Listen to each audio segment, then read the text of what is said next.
Another good thing about the internet is that it gives regular people the opportunity to put their message out to the entire public. That's another thing that's good with the internet.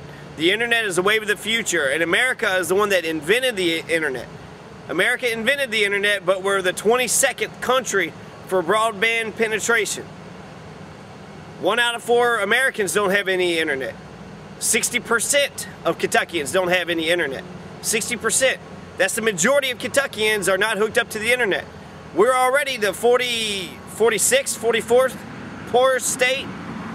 We don't need to get any poorer, and not having internet is only going to make the digital divide even wider. Not having internet is going to put Kentucky further back into poverty than what we already are. And why we have poverty, I have no idea. Poverty should have been eliminated a long time ago. Who do you blame? You could blame the poor people themselves. You could blame the churches. They say they believe in Jesus Christ, and Jesus Christ believed in taking care of the poor. Or you can blame the government. And I think the government should take care of it. We're individual citizens. We can only, we can give people food, but we need to teach people how to fish. We shouldn't just be giving fishes away. The government, for too long, has been ignoring the poverty problem. And that's got to stop. They've got to turn around and recognize that we got poor folks here. And we don't need to make their lives any more difficult. We also need the police. We need the police on our side. We need to feel safe when the police are out there. The police, right now, for a young man, it seems like the only direction, the only place that society has for young men is for us to go off into the military or for us to go to jail. And the military is great, but it shouldn't be the only option that we have. We should have jobs, and we should have college opportunities. We need gobs and gobs of jobs, especially since we're in the midst of this great recession. We're in the midst of a great recession right now. Unemployment continues to rise. And what's going? People keep on saying that it's getting better, it's getting better. But is it?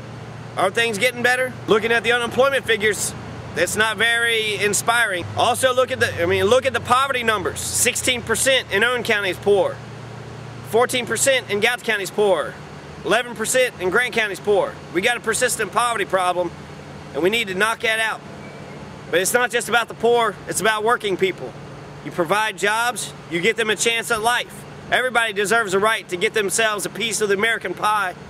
A little house with a little yard, little garage, wife, 2.3 kids.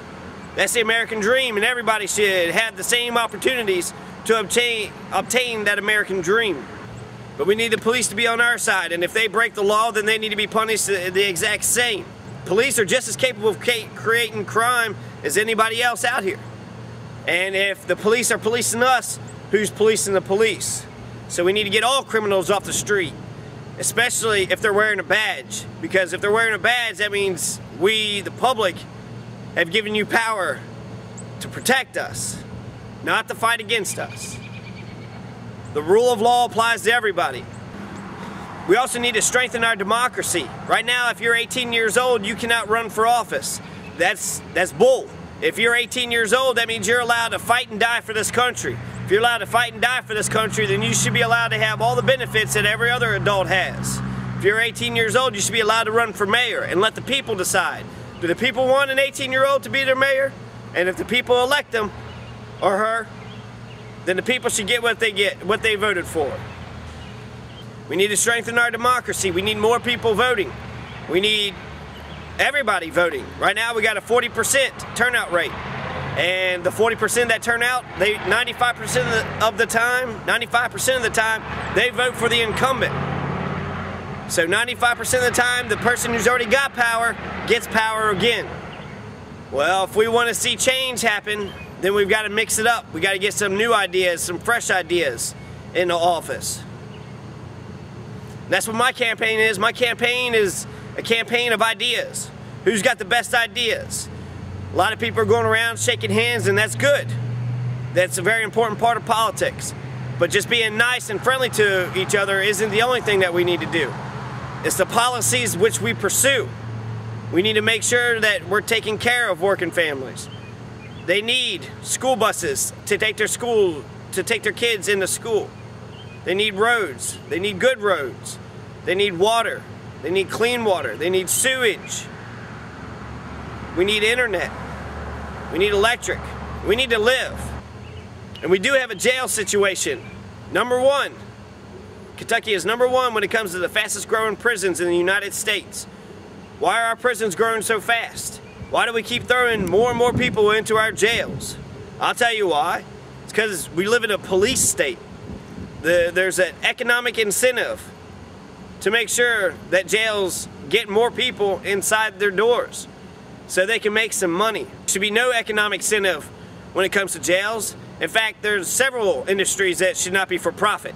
The health of the people should not be for profit. People going into jail should not be for profit. War should not be for profit. Internet should not be for profit. These things should not be for profit. They should be run by a different mentality than a corporate mentality. And let's not forget, Royce Adams has been in office for 18 years. He's been in office for 18 years. So anything that he's wanting to get fixed, he could have got fixed. And if it hasn't been fixed, well, why not? And there are issues. There are lots of issues here in the 61st District. So the most important issue that we're faced with right now is our economy. We need to put more money into people's pockets. We need to put more money in working people's pockets. And we need more jobs, and we need more industry to come in, and we need more opportunities, not just for jobs, but for college.